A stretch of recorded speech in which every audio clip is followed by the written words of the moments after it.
বাংলাদেশের সবচেয়ে আধুনিক লঞ্চ টার্মিনাল শুভ উদ্বোধন হতে যাচ্ছে আগামীকাল। তার মানে এই আগামীকাল লঞ্চ টার্মিনাল উদ্বোধন করবেন বাংলাদেশের নৌ উপদেষ্টা সাখাওয়াত হোসেন। এবং আমাদের দ্বীপ জেলা বলার মানে আমার দেখা মতে বাংলাদেশের সবচেয়ে সুন্দর এবং আধুনিক লঞ্চ টার্মিনাল হচ্ছে বেতুয়া নদীবন্দর ভোলা চরপেশনের এই লঞ্চ টার্মিনালটি।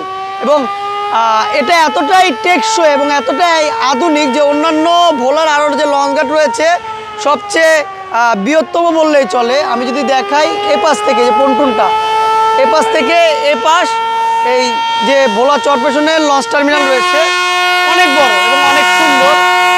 ভিতর উপরে আপনার বসার ব্যবস্থা রয়েছে।